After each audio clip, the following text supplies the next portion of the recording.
Assalamualaikum warahmatullahi wabarakatuh. Salam Komania, salam sejahtera untuk kita semua. Bismillahirrahmanirrahim. Kita kembali lagi ngobrol bareng, diskusi bersama Han BF Ngawi. Oke, menunggu waktu berbuka puasa. Oke teman, sahabatku. Diskusi kali ini pertama saya mau membahas tentang masalah sarang ya. Masalah sarang perkutut karena ini juga pokok, salah satu fondasi penentu keberhasilan dalam ternak. Oke teman, yang baru nonton video saya jangan lupa like, subscribe, walaupun video seadanya ya, tapi insya Allah bermanfaat ya. Share ke teman Anda yang hobi dalam burung perkutut ataupun memang cinta juga peternak perkutut ya. Semoga bisa menambah wawasan, menambah pengetahuan dalam menyikapi masalah-masalah dalam peternakan perkutut. Oke teman, langsung saja. Pertama kita membahas sering ditanyakan teman-teman masalah kenapa perkutut saya jantannya kok ngambilin sarangnya padahal sarangnya sudah di atasan itu.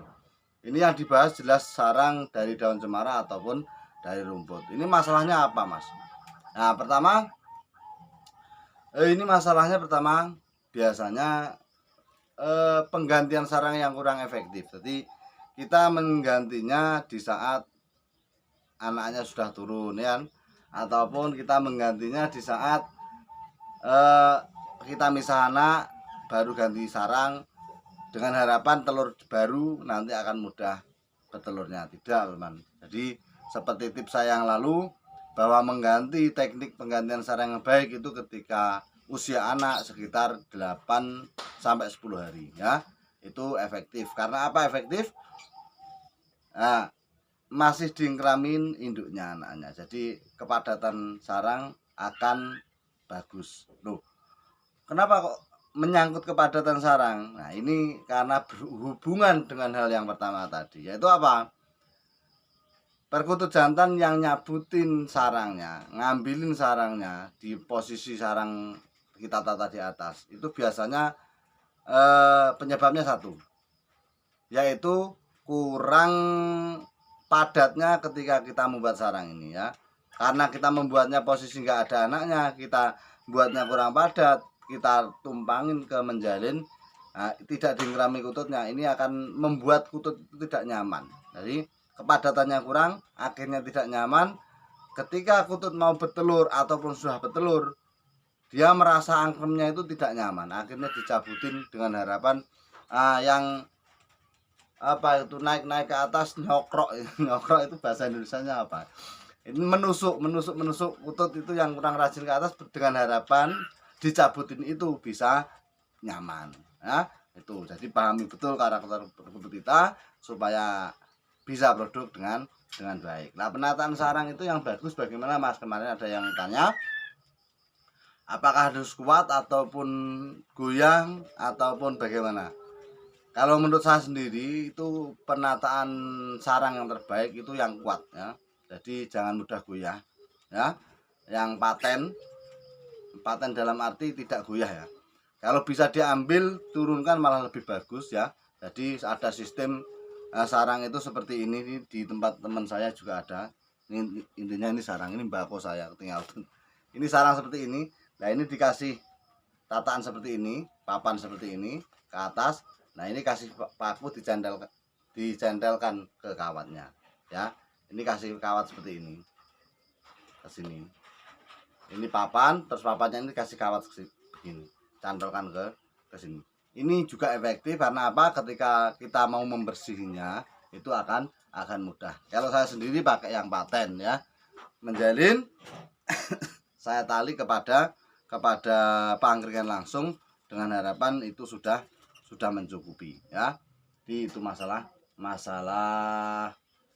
sarang ya. Kalau penutup ya jelas kemarin sudah saya bilang lebih baik sarang itu ditutup ya. Itu masalah sarang teman. Ini yang masalah kedua, peringatan. Ini musim kemarau sudah mulai datang. Penyakit di musim kemarau itu kebanyakan peradangan ya. Kalau orang sariawan ya, tengok di video saya yang lalu sudah ada ciri-ciri peradangan itu bagaimana ya. Kutut susah makan, diloloh pun akan mutah, itu peradangan seperti itu. Kalau kita cangap, kita lihat dalam mulutnya biasanya itu ada semacam memar ya, ataupun kadang kalau sudah parah akan kelihatan nanah di sini di kerongkongan perkutut tersebut ya. Sini biasanya sebelah sini. Ini kelihatan kalau kita buka mulutnya. Nah, ini untuk menghindari hal tersebut, biasanya saya sendiri itu pagi. Jadi kalau musim seperti kemarau itu memang saya ekstra di kandang. Karena tempat minum saya kan kecil. Kalau saya tidak kasih grojok air lain lagi, otomatis itu akan panas banget airnya. Ya, kalau tempatnya agak besar ya mending, mungkin tidak akan begitu panas. Tempat saya terlalu kecil, jadi pagi saya mau berangkat kerja itu sekitar jam 8 lebih, itu saya tuang lagi air untuk mengimbangi panas matahari tersebut. Sorenya ketika jam 3 itu kan matahari geser ke barat, itu nyorotin air minum yang sebelah barat itu sampai berbusa, ada untuk-untuknya itu keluar. Nah, ini berarti menandakan itu air itu dalam kondisi panas betul ya. Itu saya kasih grocok sampai tumpah-tumpah, sampai pun alasnya itu basah. Ini dengan harapan apa? Dengan harapan supaya perkutut tersebut mau minum, dan yang punya anak kecil juga mau meloloh.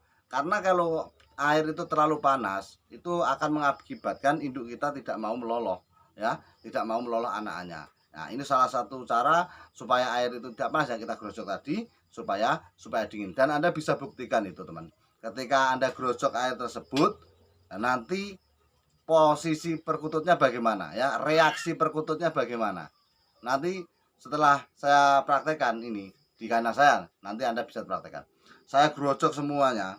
Nah, saya pantau, setelah saya grojok semua saya pantau. Itu kutut dengan senangnya minum, habis itu membuka sayap, tiduran di tempat alas yang saya grojok tadi. Berarti ini kenyamanan buat mereka ya, buat perkutut itu. Dia merasa nyaman ketika digrojok, merasa dingin dengan cuaca yang panas ekstrim tersebut ya. Anda bisa camkan itu ya. Yang terakhir, karena ini menyangkut peradangan, saya harap teman-teman juga menyiapkan obat-obatan dalam peradangan tersebut. Peradangannya apa? Bisa daun katuk, ataupun bisa daun saga kalau tempat saya, ataupun sejenis lain. Intinya obat peradangan untuk manusia nggak masalah, kita terapkan di perkutut kita ya.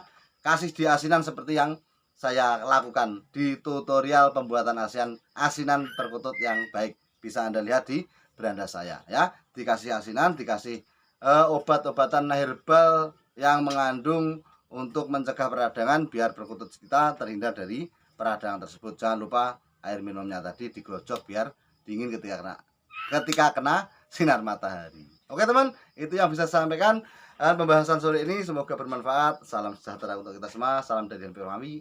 Ngikutut sampai patut.